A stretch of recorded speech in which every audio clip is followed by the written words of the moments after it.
N बराबर क्या रख दोगे 1। तो यहाँ तुम्हारा देखो ये एन लिखे हो तो कितना हो गया यहाँ पर 1। ये 1 का स्क्वायर हो जाएगा प्लस 1। ये कितना हो जाएगा 1 प्लस 1 इक्वल टू कितना हो गया 2। एन बराबर 2 रखने पर एन इक्वल टू तुम्हारे पास एन स्क्वायर प्लस 1 है तो ए और यहाँ हो जाएगा तुम्हारा 2। ये 2 का स्क्वायर कर दो प्लस 1 दो दुना के 4 प्लस 1 बराबर कितना हो गया 5। उसी तरह एन बराबर कितना रखना है 3। तो एन इक्वल टू तुम्हारे पास है एन स्क्वायर प्लस 1 तो ये 3 इक्वल टू 3 का स्क्वायर प्लस का हो जाएगा 1। तो 3 के 9 प्लस 1 इक्वल टू कितना हो गया। अब किसी के मन में ये नहीं ना आ रहा है कि नहीं हम n1 बराबर 1 ही क्यों, चूंकि उसने बोला है जो तुम श्रेणी बताना है उसको पहले ही 3 पदों का बताना रखने के लिए आप सीक्वेंस 10 से शुरुआत कर सकते हो। तब अब यहाँ से तुम्हारे पास श्रेणी जो आएगी अनुक्रम श्रेणी व सीक्वेंस लिखना होगा। तो अनुक्रम जो आएगा वो हो जाएगा पहले A1 आएगा फिर A2 आ जाएगा और फिर क्या हो जाएगा A3। तो यहाँ से A1 का मान कितना है तुम्हारे पास 2 हो गया है ना जी, फिर 5 हो गया है और फिर 10 हो गया है। सही है, उठाओ उसको लगे।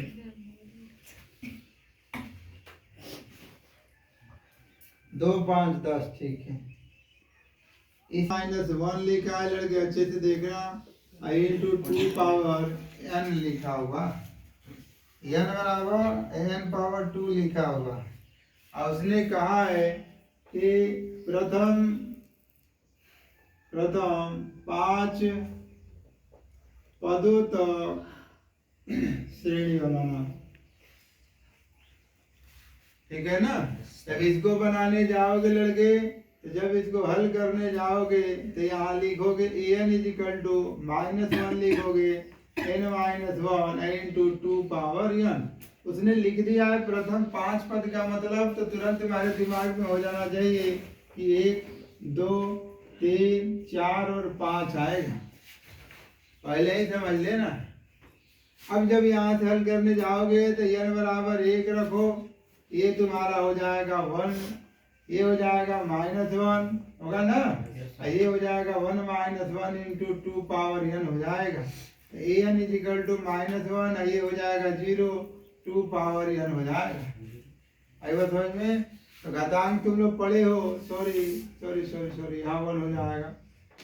तो घातांक पढ़े a पावर 0 इक्वल टू कितना होता है 1। किसी भी संख्या के घात 0 हो तो उसका मान 1 होता है। ये हो जाएगा तुम्हारा 1 गुणित कितना हो जाएगा 2। तो an इक्वल टू कितना हो गया 2। अब इसी प्रकार n बराबर 2 रख दो लड़के। a2 इक्वल टू -1 n -1 है इंटू 2 पावर n है। a2 इक्वल टू -1 हो जाएगा, ये 2 -1 2 पर 2 घात हो जाएगा। तो फिर a2 इक्वल टू हो जाएगा -1 पर हो जाएगा 1 घात गुणित 2 पर 2 घात। a2 इक्वल टू देखो इसे कट कर दोगे मतलब एक बार गुणा कर दोगे तो -1 गुणित हो जाएगा 2 दुना के 4, तो ये हो जाएगा माइनस का 4 हो जाएगा। फिर उसी तरह तुम इसे हल कर दो a3 n बराबर कितना रखने पर 3। तो an इक्वल टू -1 इसका पावर n -1 2 पावर n लिखा हुआ है। तो ये 3 इक्वल टू हो जाएगा लड़का कितना 1 हो जाएगा 3 -1 और हो जाएगा 2 पर 3 घात। तो ये 3 इक्वल टू अभी हल कर दोगे तो माइनस का 1 और 3 में से घटा दोगे 2 ये हो जाएगा 2 दुना के 4 दुना के 8। तो ये 3 इक्वल टू हो जाएगा 1 गुणित 8। तो ये 3 इक्वल टू हो जाएगा 8 होगा ना। n बराबर 4 हो जाएगा, माइनस का 8 होगा, उस पर सम संख्या है ना, सम संख्या है, सम संख्या माइनस अभी यो बताना पड़ेगा नहीं सर 3 को हम मतलब। फिर उसी तरह लड़के n बराबर 4 रख दोगे तो an इक्वल टू तुम्हारा ये हो जाएगा n -1 2 पावर n हो जाएगा।